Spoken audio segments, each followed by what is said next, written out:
আপনি জানেন কি বাংলাদেশে কতজন ভারতীয় কাজ করেন? শুনে হয়তো অবাক হবেন, সেই সংখ্যা ২৬ লাখ।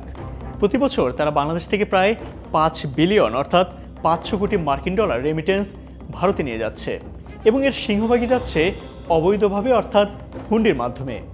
রেমিটেন্স আয়ে ভারতের চতুর্থ বড় উৎস দেশ কোনটি জানেন? ঠিক ধরেছেন, বাংলাদেশ।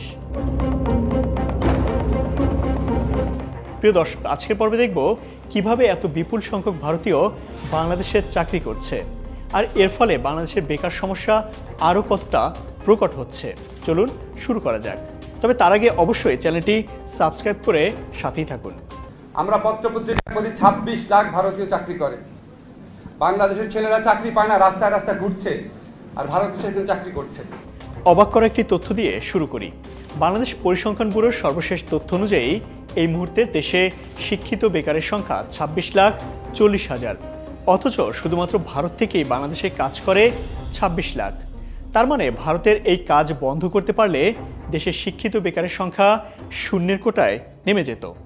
এখন অনেকেই প্রশ্ন তুলতে পারেন, আসলে কি এত ভারতীয় বাংলাদেশে কাজ করে? সেই উত্তর দেব, তার আগে চলুন ভূতের মুখে রামের নাম শুনে আসি।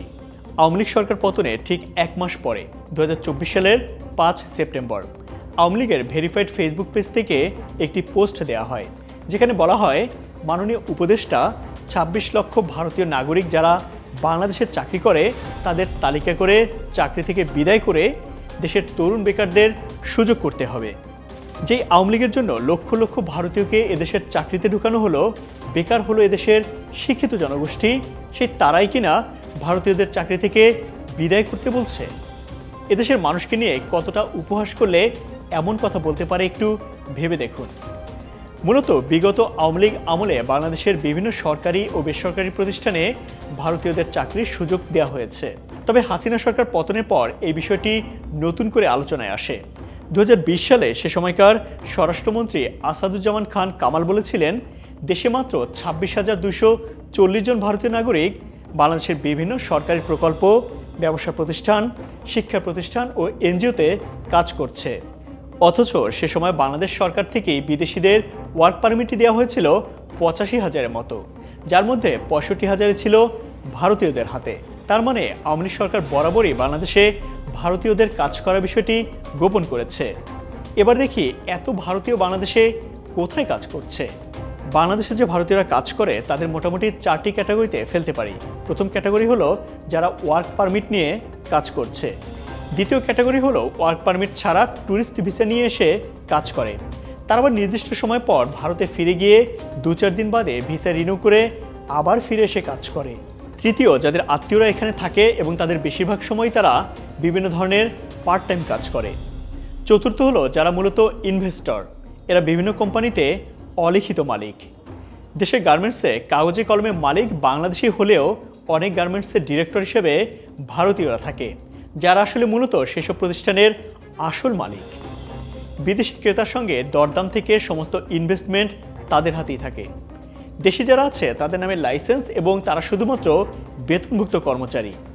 পোশাকের পরেই দেশের আইটি খাতে দাপট রয়েছে ভারতীয়দের। এছাড়া আরও অনেক সেবা খাত আছে যেখানে ভারতীয়রা কাজ করেন। আপনার আশপাশে এরকম কোনো ভারতীয় কাজ করলে কমেন্ট করে জানাতে পারেন। ২০২০ সালে ডয়েচে ভেলে তাদের প্রতিবেদনে বলেছে, সব মিলিয়ে বাংলাদেশে কম করে হলেও ৫ লাখ ভারতীয় কাজ করে, কিন্তু তাদের অধিকাংশরই কোনো ওয়ার্ক পারমিট নেই। তারা ট্যুরিস্ট ভিসায় আসে এবং তাদের বেতন অনেক বেশি। তাদের আয় করা পুরো অর্থই আবার অবৈধ পথে বাংলাদেশের বাইরে চলে যায়। মূলত হাসিনা সরকার শাসনামলে বাংলাদেশে এমন কোনো সেক্টর নেই যেখানে ভারতীয়দের সুকৌশলে ঢুকিয়ে দেওয়া হয়নি, অথচ সেখানে ঠাঁই পায়নি বাংলাদেশিরা। নিজ দেশেও যেন পরবাসী।